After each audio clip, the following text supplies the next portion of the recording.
आप सभी को नमस्कार, सुप्रभात। सार्थक government job point YouTube channel आप सभी लोगों का हार्दिक स्वागत करता है। चैनल पर नए हैं, चैनल को सब्सक्राइब करके वीडियो को लाइक कर दें, शेयर कर दें, बेल आइकन दबा करके रख लें ताकि आपको नोटिफिकेशन मिल जाए और आप उसे शेयर कर पाएँ। खबरों की शुरुआत करेंगे उसके पहले आप सभी लोगों से एक गुजारिश और करना चाहूँगा। आज की तारीख में काफ़ी कुछ निर्णय होने चल रहा है आपके शिक्षा सेवाचयन आयोग के लिए, अर्हता के पत्र के लिए, साथ ही साथ एलटी ग्रेड और जीआरसी प्रवक्ता के भविष्य के लिए। अभी थोड़ा सा ऊहापोह में स्थितियां इसलिए हैं क्योंकि आरओ एआरओ के हमारे जो भाई बहन हैं वो लगातार लोक सेवा आयोग पे प्रोटेस्ट कर रहे हैं, लगातार धरना प्रदर्शन दे रहे हैं, और जिससे आयोग में भी थोड़ा सा वो असहज स्थिति में है। और अभी भी वैसे भी पीसीएस का पेपर होने चल रहा है, तो काफ़ी सारी परेशानियां वो विद्यार्थियों को भी हो रही है और आयोग को भी, ठीक है ना। क्योंकि आयोग अपना दामन दागदार नहीं करना चाहता, सीधे सीधे बोलता है भाई सारा कुछ अच्छा हुआ है ना।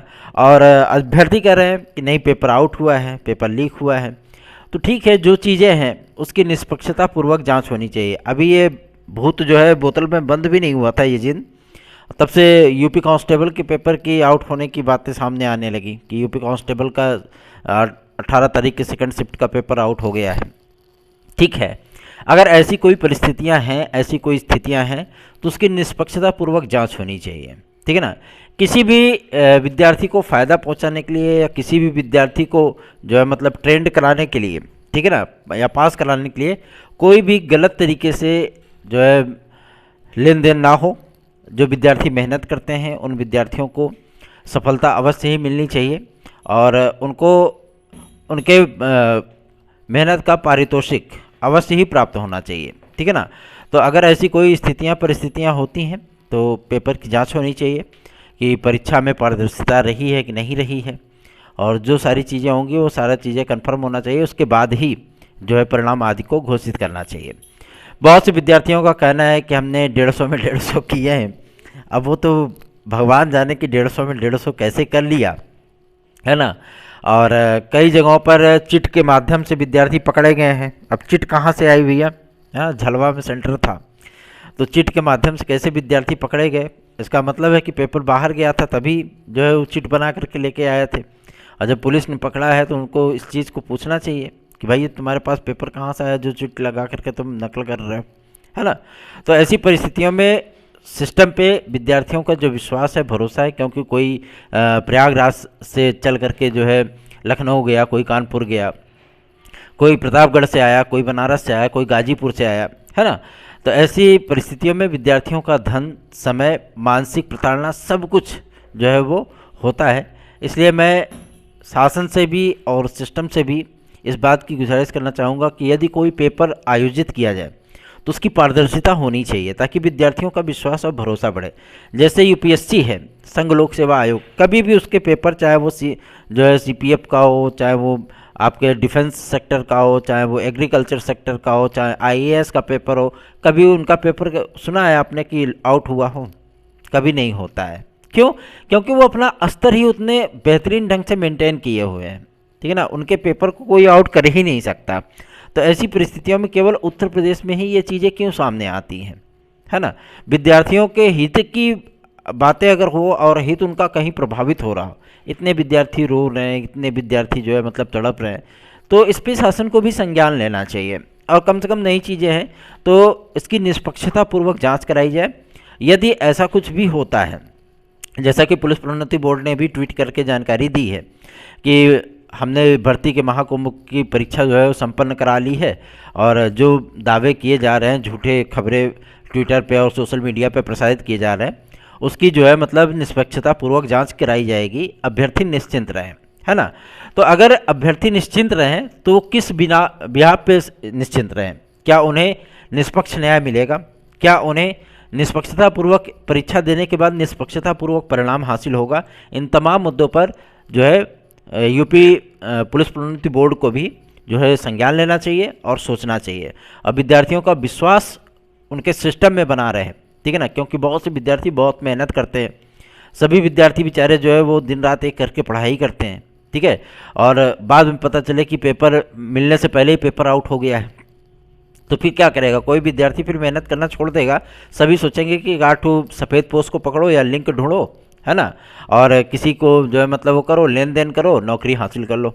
ऐसी परिस्थितियाँ होती हैं। और आज की स्थितियाँ मैं आपको शिक्षा व्यवस्था में भी बता दूँ।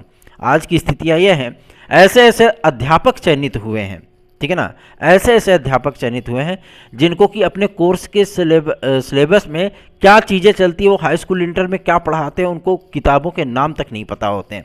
जिस सब्जेक्ट को वो टीचर होते हैं वो सब्जेक्ट वो सही से प्रोनाउंसिएशन भी नहीं कर पाते हैं उसका।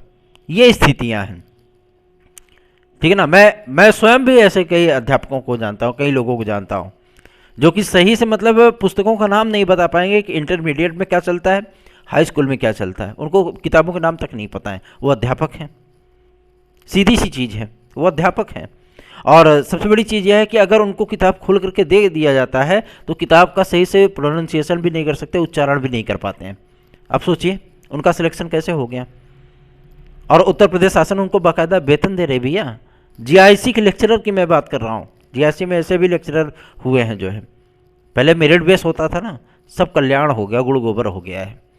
तो सिस्टम को सुधारना चाहिए, ठीक है। भ्रष्टाचार मुक्त, जीरो टॉलरेंस, ये चीज़ें सिर्फ कहने में अच्छी लगती हैं, उसको धरातल पर उतारिए तब बेहतरीन सा लगता है। विद्यार्थी क्यों चिल्लाने लगते हैं कि पेपर आउट हुआ। यूपीएससी के पेपर में तो कोई नहीं चिल्लाने लगता, क्योंकि उसमें भी तो विद्यार्थी 6 लाख 7 लाख 8 लाख बैठते हैं। अब कहेंगे कि वो विद्यार्थी समझदार होते हैं, मेच्योर्ड होते हैं, पढ़े लिखे होते हैं। अरे तो भैया राहुल गांधी 55 साल में मेच्योर्ड नहीं हो पाए हैं। सीधी सी बात है। अगर ये चीज़ें, ये परिस्थितियाँ उत्पन्न हो रही हैं, दिखाई दे रही हैं, तो उसका निष्पक्षतापूर्वक जांच होना चाहिए ताकि विद्यार्थियों का विश्वास और भरोसा सिस्टम में बना रहे। और यही लोकतंत्र के लिए भी अच्छा है, ठीक है ना। और किसी भी विद्यार्थी की, अगर कोई भी विद्यार्थी है उसको कहीं कोई समस्या हो रही है, तो ये शासन प्रशासन का भी जिम्मेदारी बनती है कि विद्यार्थियों के विश्वास के लिए वो कुछ न कुछ कार्य बेहतरीन सा करें, ठीक है ना। बिल्कुल भी इसमें चिंतित होने की आवश्यकता नहीं है। हम आप सभी लोगों को बता दें कि आपका सार्थक government job point YouTube channel आप लोगों के साथ खड़ा है और आपकी आवाज़ में आवाज़ हमेशा ही मिलाता रहेगा। जो चीज़ें गलत हुई हैं, जाहिर सी बात है उसके लिए आवाज़ उठाई जाएगी, ठीक है ना। और सबसे बड़ी चीज़ मैं आप सभी लोगों को बता दूं, आप सभी लोग भी निष्पक्षतापूर्वक अपने प्रश्न पत्रों को हल किया करिए। और ये चीज़ें मत किया करिए कि मतलब कोई अगर र्यूमर उड़ा दिया कि भाई पेपर आउट हो गया, ये हो गया, वो हो गया, तो आप OMR फाड़ दो, आप पेपर छोड़ करके निकल जाओ। ऐसी परिस्थितियाँ उत्पन्न मत किया करिए, ठीक है ना। और आप पेपर दिया करिए, जो चीज़ें होंगी फिर बाद में सामने आएंगी, फिर देखा जाएगा, ठीक है। तो ऐसी परिस्थितियों में आपने देखा होगा कि एडल्ट जूनियर हाई स्कूल शिक्षक भर्ती जो हुई थी, एकदम स्पष्ट था कि पेपर आउट हुआ था। STF ने भी बोल दिया कि हाँ पेपर आउट हुआ था। आज की स्थितियाँ क्या है, वो भर्ती कोर्ट में चली गई, कोर्ट के आदेश पे ही रिवाइड आपका रिजल्ट आया। तो अगर सारी चीज़ें थीं तो पेपर को निरस्त कर देना चाहिए था, फिर से पेपर करा लेते। UPTET एक शिक्षक पात्रता परीक्षा है, उसका पेपर आउट हुआ तो मुख्यमंत्री महोदय ने डायरेक्ट अनाउंस कर दिया कि पेपर को निरस्त किया जा रहा है।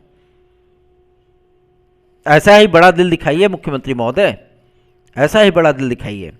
अगर विद्यार्थियों की शिकायतें हैं तो उन शिकायतों को आप स्वयं संज्ञान लीजिए और आप स्वयं निष्पक्ष जांच कराइए इसकी, चाहे वो RO हो, चाहे वो UP कांस्टेबल हो या कोई अन्य भर्ती परीक्षाएं।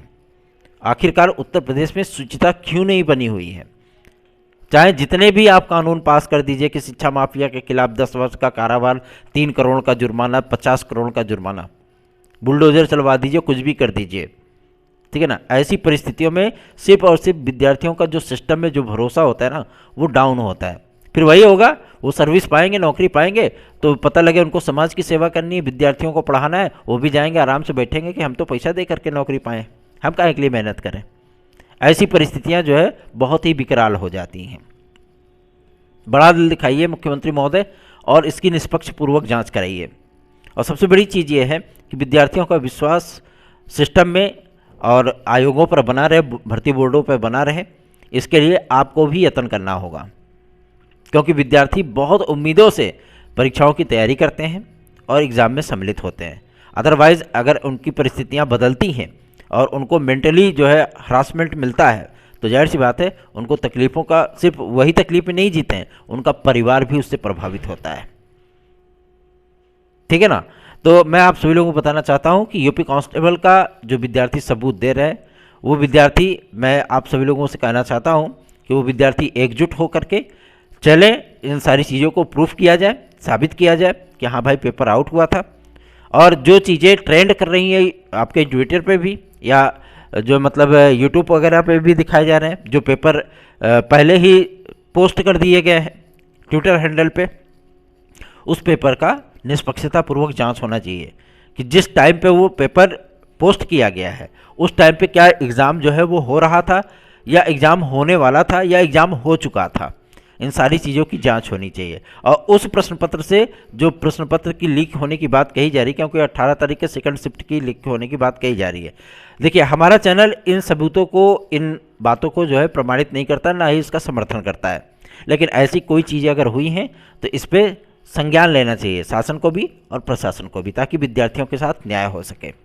चलिए आगे बढ़ते हैं। अब करेंगे खबरों की शुरुआत। आज एक महत्वपूर्ण मीटिंग है, आज और कल की तारीख में 2 दिन लगातार।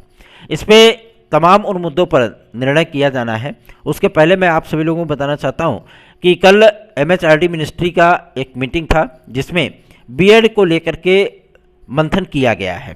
ठीक है ना। और सबसे बड़ी चीज़ ये है कि अब लोकसभा का चुनाव नज़दीक है। ठीक। और लोकसभा में ऐसा नहीं है कि अगर मोदी जी 400 प्लस का टारगेट लेकर के चल रहे हैं, है ना, तो इतना बड़ा टारगेट का अचीवमेंट ऐसे तो होगा नहीं। और उनको भी बीएड के विद्यार्थियों का जो वोट बैंक है वो भी साधना है, उसे भी प्राप्त करना है। तो मैं आप सभी लोगों से कहना चाहता हूं कि आप लोगों को इसमें भी बिल्कुल भी चिंतित होने की आवश्यकता नहीं है, क्योंकि MHRD ने बीच का रास्ता ढूंढ लिया है। ठीक है ना। और आप सभी लोगों से मैं कहना चाहता हूं कि बिल्कुल भी इसके लिए आपको चिंतित होने की आवश्यकता नहीं है।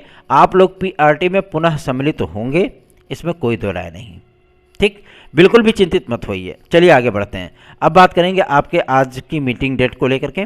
आज शासन स्तर पे LT ग्रेड GRC प्रवक्ता शिक्षा सेवा चयन आयोग को लेकर के आज मीटिंग होगी, और कल की तारीख में सारी चीज़ों को जो है वो क्लियर कर लिया जाएगा। मतलब जो अर्हता का पत्र है वो भी, जो आप लोगों का क्लियरेंस है शिक्षा सेवा चयन आयोग का वो भी, अध्यक्ष कौन बनना है, सदस्य कौन बनना है, कब उनकी ज्वाइनिंग होगी, कब आयोग आपका बहाल होगा, सारी चीज़ें, सारी स्थितियां आपकी स्पष्ट हो जाएंगी। अभी ये सारा विवाद चल रहा है आप सभी लोगों का, जो पेपर लीक वाला मामला है, ट्रेंड करने लगता है, इसमें काफ़ी सारी चीज़ें आपकी वो दब जाती हैं। ठीक है ना। तो इसलिए मैं आप सभी लोगों से कहना चाहता हूँ कि आप लोग फालतू की बातों पर विशेष ध्यान ना दीजिए। जो चीज़ें हैं, जो वास्तविकता होगी, वो आप सभी लोगों को उससे परिचित कराया जाएगा। और आप सभी लोगों को मैं बताना चाहता हूं कि LT ग्रेड GRC प्रवक्ता का विज्ञापन आप सभी लोगों का PCS की प्रारंभिक परीक्षा समाप्त होने के उपरांत आप लोगों का ये विज्ञापन आएगा, क्योंकि स्कूली शिक्षा महानिदेशक महोदय अर्हता का पत्र बहुत जल्दी ही जारी करने चल रहे हैं। ठीक है, आप सभी लोगों को इसके लिए चिंतित होने की आवश्यकता नहीं है। चलिए आगे बढ़ते हैं। अब बात करेंगे एक और महत्वपूर्ण मुद्दे को लेकर के, जो कि संबंधित है आपके शिक्षा सेवा चयन आयोग के लिए। शिक्षा सेवा चयन आयोग की जो नियमावली थी वो फुल्ली कंप्लीटेड हो चुकी है। सिर्फ एक विवाद की स्थितियाँ थी आपके TGT की नियमावली को लेकर के, जिसमें से 13 विषय को फाइनल किया गया और गणित और कला विषय को भी फाइनल कर लिया गया है। ठीक है, कंप्यूटर साइंस की अर्हता में थोड़ा बहुत परिवर्तन किया गया है, और ये परिवर्तन आप सभी लोगों का LT ग्रेड में भी लागू होगा। ठीक है, तो आपको मैं बता देना चाहता हूँ दोनों तरफ के विद्यार्थी वो लाभान्वित होंगे, और इसमें जो है वो पोषित किए जाएंगे। ठीक है, वहाँ पे अगर एलिजिबिलिटी में ढील दी जाएगी तो जाहिर सी बात है TGT में ढील दी गई तो वहाँ पे भी आप लोगों को ढील मिल जाएगी। इससे क्या फ़ायदा होगा कि आप सभी लोगों को मैं बताना चाहता हूँ कि बहुत से पद आपके 2018 की वैकेंसी में, ठीक है ना, वो कंप्यूटर साइंस के रिक्त चले गए थे, क्योंकि विद्यार्थी उस क्राइटेरिया को क्रॉस ही नहीं कर पाए थे। ठीक है, ऐसी स्थितियाँ परिस्थितियाँ क्यों उत्पन्न होती हैं? क्यों? क्योंकि एलिजिबिलिटी का मामला था। ठीक है ना, जिसकी वजह से ये चीज़ें नहीं हो पाई और सारी सीटें आपकी रिक्त चली गई, और उस पर लोक सेवा आयोग ने कहा कि हमें योग्य टीचर नहीं मिल पाए। तो भैया थोड़ा सा अर्हता डाउन कर दो, क्या दिक्कत है? हैं? अगर आप सुपीरियर लड़के ले रहे हो तो थोड़ा सा जो है मतलब सुपर ही ले लो, सुपीरियर मत लो। हैं? वो भी तो बेचारे विद्यार्थी ही हैं, वो भी तो एग्ज़ाम पास करके जाएंगे और वो भी पढ़ाएंगे, ऐसा तो है नहीं, बिल्कुल भी नहीं पढ़ाएंगे। मैं आप सभी लोगों से कहना चाहता हूँ कि आप लोगों की जो चिंता और फिक्र की जो जुगत है, ठीक है ना, आप सभी लोग बिल्कुल भी चिंतित मत होइए, क्योंकि आपका भाई आप सभी लोगों के लिए हमेशा ही जो है वो खड़ा है और हमेशा ही कार्य करता रहेगा। ठीक है, चलिए आगे बढ़ते हैं। अब बात करेंगे एक और महत्वपूर्ण मुद्दे को लेकर के, जो कि संबंधित है यूपी ट्रिपल एससी के लिए। यूपी ट्रिपल एससी आप सभी लोगों के कुछ भर्ती परीक्षाओं के परिणाम, जिसमें वीडियो री एग्ज़ाम का परिणाम भी सम्मिलित है। अभी आज की तारीख में ईडब्ल्यूएस के मामले को लेकर के कुछ वाद विवाद की स्थितियां हैं हाई कोर्ट में, और ये चीज़ें क्लियर होने के बाद, निर्देश मिलने के बाद आप लोगों का ये परिणाम बहुत जल्दी ही जारी हो जाएगा। ठीक है, वीडियो और एग्जाम की तैयारियां फुल्ली कंप्लीटेड हो चुकी है, रिजल्ट एकदम बन करके तैयार है। ठीक है ना, और ये रिजल्ट आप सभी लोगों को बहुत जल्दी ही देखने के लिए मिलने वाला है। तो आप लोग बिल्कुल भी चिंतित मत होइए, और आप लोगों को कुछ भर्ती परीक्षाओं के जो विज्ञापन भी देखने के लिए यूपी ट्रिपल एससी के माध्यम से मिलने वाले हैं। ठीक है ना, आप लोग बिल्कुल भी इसके लिए चिंतित मत होइए। चलिए आगे बढ़ते हैं। अब बात करेंगे आपके प्राथमिक शिक्षक भर्ती के लिए। प्राथमिक शिक्षक भर्ती के लिए कल से जब मैंने बताया कि 25,000 पदों पर विज्ञापन देने की तैयारी है गवर्नमेंट की, तो बहुत से डीलर और बीटीसी वाले विद्यार्थी पूछने लगे भैया विज्ञापन कब तक आ रहा है। मैं आप सभी लोगों को बताना चाहता हूं कि इस पे तैयारियां आप सभी लोगों को एकदम स्पष्ट कर दूं कि तैयारियां गवर्नमेंट की भी हैं, मनसा भी है कि हम ये विज्ञापन दे दें। ठीक है, और शिक्षा सेवा चयन आयोग गठित होने के उपरांत आप लोगों को ये विज्ञापन देखने के लिए मिल भी सकता है। ठीक है, और बहुत से विद्यार्थी पूछ रहे थे भैया अभी हमने लेटेस्ट में ही डीएलएड कंप्लीट किया है लेकिन टीईटी पास नहीं है ना, और टीईटी पहले हो जाए उसके बाद विज्ञापन आए तो ज़्यादा बेहतरीन होगा, हम भी उसमें सम्मिलित हो सकेंगे। तो अब ये तो गवर्नमेंट की अपनी मंशा है कि वो टीईटी के पहले विज्ञापन देंगे या टीईटी के बाद विज्ञापन देंगे, ये तो भाई गवर्नमेंट ही जाने। ठीक है ना, इसमें अभी कोई चर्चा परिचर्चा तो है नहीं, लेकिन आप सभी लोगों से इतना ज़रूर कहना चाहूँगा कि ये विज्ञापन आप सभी लोगों को अवश्य ही देखने के लिए मिलेगा। जो प्राथमिक शिक्षा भर्ती की आप लोगों की बरसों पुरानी मांग चली आ रही 5 वर्षों से, वो मांग बहुत जल्दी ही पूरी होने चल रही है। शासन की भी मंशा है इस पर कि हम जो है पदों को डिफाइन करके, एक्सप्लेन करके हम विज्ञापन जारी कर दें। ठीक है, इस पर तैयारियां है, क्योंकि किसी को भी नाराज़ करके गवर्नमेंट वो इलेक्शन मोड में नहीं जाना चाहती। चलिए आगे बढ़ते हैं। अब बात करेंगे एक और महत्वपूर्ण मुद्दे को लेकर के, जो कि संबंधित है आपकी आयु वर्ग को लेकर के। आयु की सीमा में छूट को लेकर के बहुत से विद्यार्थी बहुत हलाकान हैं, परेशान है कि एलटी आने वाला है, जीआईसी लेक्चरर आने वाला है, खंड शिक्षा अधिकारी आने वाला है, क्या हमें रिलैक्स मिलेगा कि नहीं मिलेगा। मैं आप सभी लोगों से कहना चाहता हूं आप लोगों को रिलैक्स जरूर मिलेगा, क्योंकि ये प्रस्ताव ना तो शासन स्तर पर रिजेक्ट किया गया है और ना ही अभी तक इसको मंजूरी मिल पाई है। पीसीएस 2024 में आप सभी लोगों को एडवांटेज इसलिए नहीं मिल पाया, उसकी एक मात्र वजह थी। वजह क्या थी कि वो विज्ञापन पहले कार्मिक मंत्रालय के माध्यम से उसको रिजेक्ट किया गया, जिसके बाद ही तत्काल विज्ञापन आपको लोगों का जारी कर दिया गया था, और विज्ञापन की प्रक्रिया बहुत आगे बढ़ चुकी थी। ठीक है ना, और इसकी वजह से भाई लोक सेवा आयोग ने भी कहा था कि हमको 2 से 3 दिन लगेंगे, अगर गवर्नमेंट इस चीज़ों को हमें रिन्यू करने के लिए जो है निर्देशित करती है तो हमें 2 से 3 दिन लगेंगे वेबसाइट को अपने अपडेट करने के लिए और साथ ही साथ विद्यार्थियों के आवेदन लेने के लिए। तो मैं आप सभी लोगों से कहना चाहता हूं कि इसी वजह से आप लोगों को 24 नहीं मिल पाया, लेकिन आप सभी लोगों से मैं इतना भी कहना चाहता हूं स्पष्टतः कि आप लोगों को 5 वर्ष जरूर मिलेगा सभी भर्तियों में, केवल एक भर्ती के लिए नहीं, सभी भर्तियों में आप लोगों को 5 वर्ष की आयु सीमा मिलेगी। और इसमें देख लीजिएगा, आप सभी लोगों को मैं ये भी क्लियर कर दूं कि कैबिनेट की मीटिंग में ही इन सारी चीज़ों का अनाउंसमेंट हो जाएगा, चाहे वो शिक्षा सेवा चयन आयोग हो, चाहे LTGIC हो, चाहे शैक्षिक अर्हता हो, चाहे आयु वर्ग हो, सारी चीज़ों का क्लियरेंस हो जाएगा। हम सभी लोगों को भी इंतज़ार है कि आप लोगों के लिए जो वो सारी चीज़ें क्लियर हो जाए। ठीक है ना, लगातार हम लोग ज्ञापन भी दे रहे हैं, लगातार अधिकारियों से भी संपर्क कर रहे हैं, उनसे भी जो है जी हजूरी की जा रही है, रिक्वेस्ट किया जा रहा है कि जल्द से जल्द ये मामला सॉल्व हो जाए, विद्यार्थियों को रिलैक्स मिल जाए, ताकि जो हमारे ओवरएज भाई बहन भी हैं वो भी बेहतरीन ढंग से अपनी तैयारियाँ वो सुनिश्चित कर पाएँ। तो सार्थक government job point YouTube channel को आप लोग अपना स्नेह और आशीर्वाद जरूर दीजिए, अधिकाधिक संख्या में वीडियोस को शेयर किया करिए, चैनल को सब्सक्राइब न किया हो सब्सक्राइब कर ले और वीडियो को लाइक अवश्य कर दिया करें। धन्यवाद, आप सभी का दिन शुभ हो। बहुत से विद्यार्थी हमसे ये भी पूछते हैं भैया आपका व्हाट्सएप नंबर क्या है, तो नोट कर लीजिए, अपने मोबाइल में सेव कर लीजिए, 9721411385 ये मेरा व्हाट्सएप नंबर है। आप इस पर मैसेज करके हमारे नोट्स बुक कर सकते हैं। आप किसी भी प्रतियोगी परीक्षा की तैयारी कर रहे हैं, आपको नोट्स हमारे यहाँ से उपलब्ध हो जाएगा, पहला। दूसरा ये, जो विद्यार्थी TGT PGT 2016-2021 के विद्यार्थी हैं, वो विद्यार्थी हमारे साथ हमारी याचिका में जुड़ करके उसका एडवांटेज भी प्राप्त कर सकते हैं। ठीक है ना। आप लोगों को इसका एडवांटेज जरूर मिलेगा, तो देर मत करिए, कुछ दिन ही शेष हैं आप सभी लोगों के, ठीक है। मतलब याचिका से जुड़ने के शेष हैं, अन्यथा मत लीजिएगा उसको, ठीक है। आप लोग जुड़ सकते हैं हमारे साथ, और अधिकाधिक संख्या में वीडियोस को शेयर करिए, और 9721411385 इस व्हाट्सएप नंबर पर हमसे आप संपर्क करके जुड़ सकते हैं। धन्यवाद। आप सभी का दिन शुभ हो।